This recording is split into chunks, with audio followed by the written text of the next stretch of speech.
What do the Wigner-Eckart theorem and electrons and hydrogen have in common? Welcome everyone. Today, we'll explore how to apply the revolutionary Wigner-Eckart theorem, known for its rotation selection rules for operators, to find the expectation value of an electron and hydrogen using the reduced matrix element. Now, as you see, we have a nice picture here that was from a research paper that of course will be linked below, but they use the selection rules to help verify what transitions are allowed, which I thought was pretty cool because we keep talking about them, but nonetheless, let's see what this problem wants. In problem 6.21, we have for an electron in the hydrogen state, psi as a superposition of the states psi2 1 1 and psi2 1 -1, and we want to find the expectation value of R after first expressing it in terms of a single reduced matrix element. Now, the power of this theorem is that it provides a unified framework for calculating matrix elements of tensor operators under rotations. This includes the scalars, vectors, and tensors of any rank, which is awesome. It simplifies the calculation process by reducing the problem to a set of scalar coefficients and reduced matrix elements. Much easier indeed, as you'll see, and which this encapsulates the angular dependence, which we'll see even more when we get to vector operators. Now, this theorem provides insights into the symmetry principles, which we love due to conservation laws, and thus what we're trying to do is enable the accurate predictions of physical phenomena across various subfields. Think about particle physics and chemistry. So that's where its importance is the ability to bridge the theoretical principles with experimental observations as we would hope from a theorem. So that's why we care. That being said, we just got done with the parity selection rules, so keep in mind that these two things often work together, so how do they relate? That's what I'm curious about and what you might have a curiosity about as well. So keep that in mind as we go through all of these. That being said, don't forget there's a PDF to help you follow along with this question, although it's pretty simple. Access that using a link below. And of course, if you find value in this content, you can have a direct impact on its success by liking, subscribing, sharing with a friend, or donating through Buy Me a Coffee.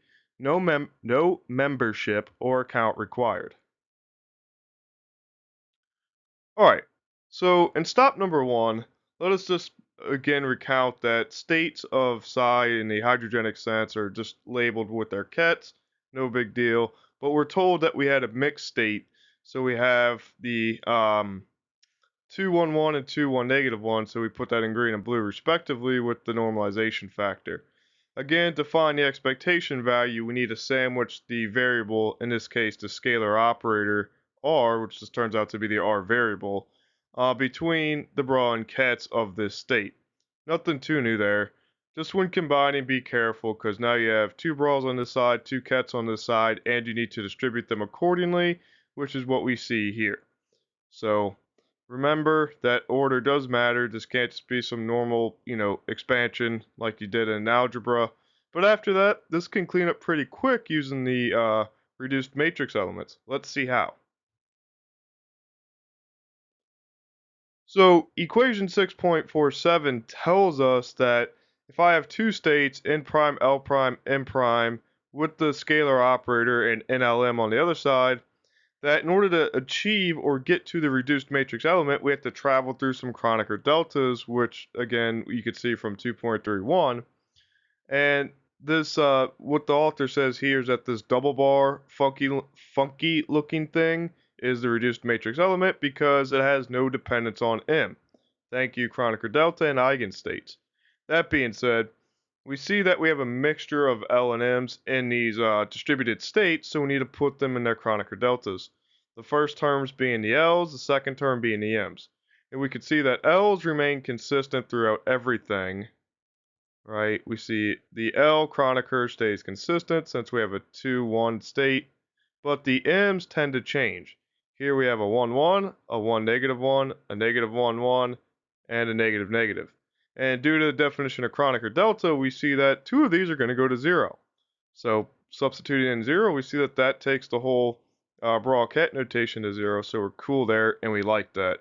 That being said, the reduced matrix elements now have two of them, so that cancels out with the 1/2, hence the normalization works out wonderful. So what we're really stuck with is this 2, 1 reduced matrix element R into 1. So from here, we can go ahead and find the expectation value, and let's see how we do that.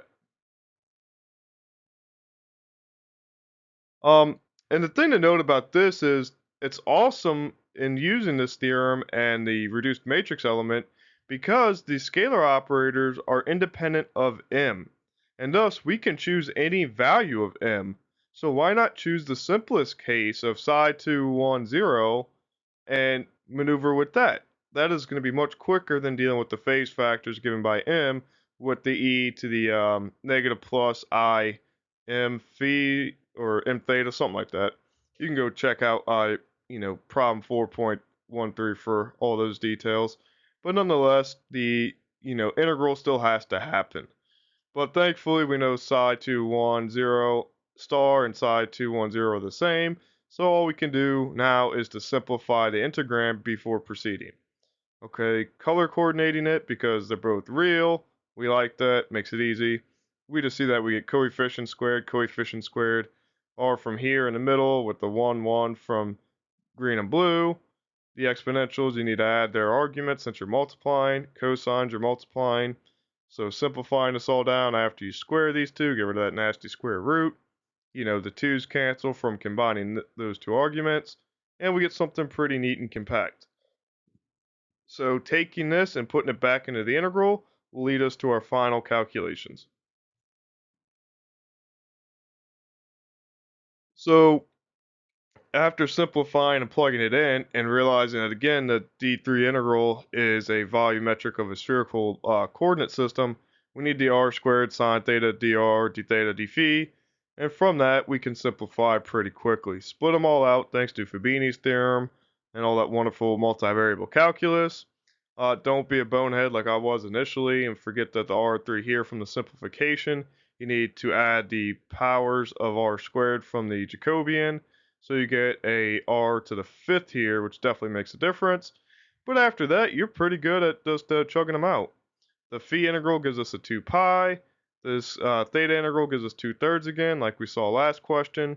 And then using the table in the back cover of the book, we get that the integrals of this type lead to r to the power to the factorial, and then a to the power plus 1. Cool, we can deal with that. I don't think anybody wants to do integration by parts that many times, so definitely using a table is better, or Symbolab, whatever your preference is. But that being said, this leads to a plethora of simplifications. So this constant from the wave function, pi cancels with the phi pi, cool. This a to the 5th cancels with the 5 from the table of integrals a, so we're good there. Noting here that we're left with a 1 over 32. 2 times 2 gives us the 4 up here, and a 3 from the theta integral. Cool.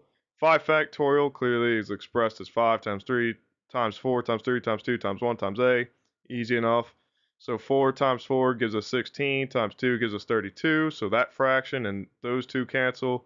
The 3 here and the 3 here cancel. So all we're left with is 5 times 1 times a, which gives us 5a. And thus, the expectation value of this whole scenario is 5a, thanks to the reduced matrix elements. The reduced matrix elements. I don't know why I'm restuttering. But nonetheless, this was much simpler and much faster than having to chug out 4 separate things with all the different combinations of the wave functions that we had with the 2, 1, and plus or minus 1 state. Much simpler, much easier. So we'll wrap this question up and get ready for the vector operators. But yeah, we'll jump to concluding remarks and then send you on your way. So, I mean, this was a pretty simple problem, pretty straightforward, and it was definitely beneficial to see it worked out for a scalar operator, although vectors clearly can be a little more complicated. That being said, I think that we can see its value now because instead of 4 integral sets, we only have 1 to 2, something like that, a single reduced matrix element that can apply to both because of the independence of m.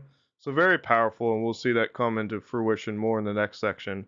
But all that being said, I have to give a massive thank you to my supporters for making this possible. It's a lot of work and time, really, and it's a lot of fun covering these things, but The support y'all give makes it worth it. I'm extremely grateful for everything that y'all give, comments, support, and any other form of help that y'all give me. That being said, if you'd like to see more, you can always become a patron for access to supplemental material, current and future projects, and one-on-one help.